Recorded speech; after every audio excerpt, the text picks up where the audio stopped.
Sabe, no mundo animal também existe uma lista de mais procurados. Só que não estamos falando de criminosos que a gente consegue ver. Estamos falando de inimigos invisíveis, agentes microscópicos que agem nas sombras e causam doenças terríveis. Hoje, a gente vai abrir esses arquivos e dar uma olhada nessa galeria de patógenos. Pensa bem, à primeira vista parecem problemas totalmente diferentes, né? Afetam bichos diferentes, em lugares diferentes. Mas, então, o que é que conecta esses casos tão conhecidos? A resposta para essa pergunta é o que vai guiar a nossa investigação de hoje. O elo secreto é exatamente este. Todas elas são obras de membros de uma famosa, ou melhor, infame, galeria de patógenos. Cada um tem seu jeitão de agir, seu modus operandi, mas uma coisa todos têm em comum: são especialistas em causar problemas. Então, vamos mergulhar nisso e conhecer o nosso primeiro suspeito. E, para começar, vamos falar dos pequenos notáveis, os picornavírus. O nome deles já dá uma dica. Pico vem de pequeno e é isso mesmo, eles são minúsculos. Mas que o tamanho não engane ninguém. Pense neles como a tropa de choque do mundo microbiano. Pequenos, super resistentes e espalhados por todo canto. Agora, olha que interessante a estrutura dele. Tá vendo aqui? Ele é não envelopado. O que isso quer dizer? Bom, a maioria dos vírus tem uma capa de gordura que os protege. Esse aqui, não. Ele é casca grossa por natureza. E isso o torna incrivelmente resistente no ambiente. Ele aguenta desinfetante, mudanças de acidez, coisas que destruiriam outros vírus mais frágeis. É um verdadeiro osso duro de roer. E claro que toda essa resistência se traduz num impacto gigantesco. A ficha de antecedentes dele é longa, mas vamos focar em um gênero em especial, o apstovírus, o responsável pela febre aftosa.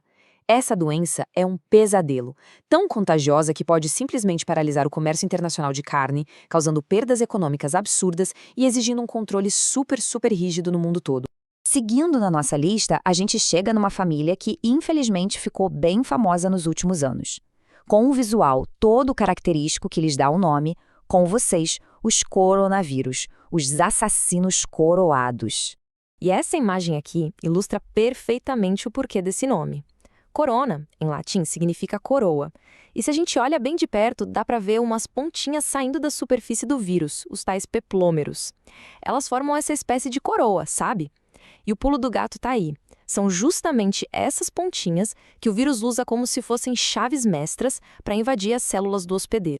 O que realmente impressiona nessa família é a versatilidade.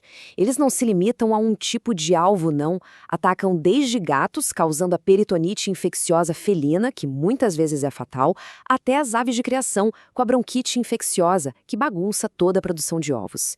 E claro, alguns membros, como os beta-coronavírus, têm essa capacidade de pular entre espécies, ligando a saúde animal diretamente a nós.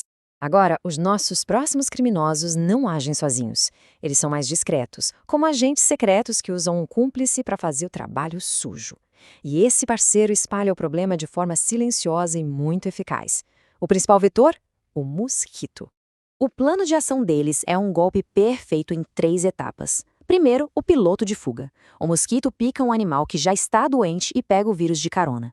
Depois, vem a cobertura. O vírus fica ali escondido, se multiplicando dentro do mosquito. E, por fim, a entrega. O mosquito pica uma nova vítima saudável e, pronto, injeta o vírus e completa a missão. É um método de transmissão incrivelmente eficiente. E quem são esses agentes?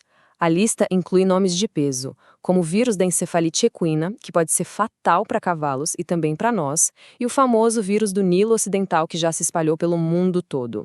E tem também o vírus da peste suína clássica, digamos, primo da família, que apesar de não usar mosquitos, pertence a um grupo com muitos arbovírus e causa um prejuízo enorme na criação de suínos.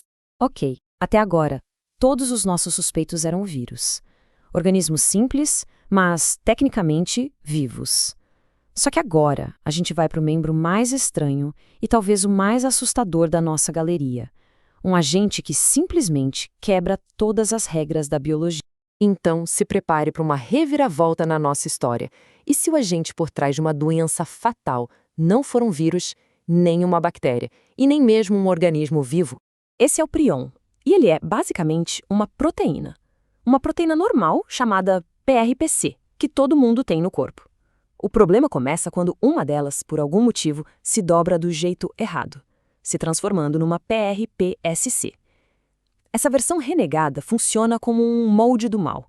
Quando ela encosta nas proteínas normais, elas as forçam a se dobrarem também do jeito errado.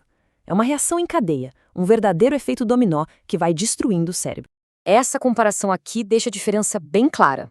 Um vírus tem um manual de instruções, o seu material genético. Ele precisa invadir uma célula para se replicar. Já o prion não tem nada disso. Ele é só uma proteína que corrompe as suas iguais. Ele não se replica, ele converte. É um inimigo que vem de dentro. E o caso mais famoso de doença causada por prions é, sem dúvida, a doença da vaca louca. Quando ela foi identificada lá no Reino Unido em 1986, o mundo viu o poder destrutivo que essas proteínas renegadas têm, causando uma crise de saúde pública e abalando a indústria da pecuária no mundo todo. Bom, nós demos uma olhada nas fichas criminais de vários patógenos, desde os pequenos picornavírus até essas anomalias que são os prions. Mas aí fica a pergunta. No final das contas, por que é tão importante conhecer essa galeria de vilões? A resposta está em alguns pontos que são cruciais. Primeiro, a diversidade desses agentes mostra que não existe uma solução única que sirva para todos. Segundo, entender como eles se espalham é a chave para o controle. Terceiro, o impacto econômico é gigantesco. E talvez o mais importante de tudo, a barreira entre a saúde animal e a saúde humana é muito mais fina do que a gente costuma pensar.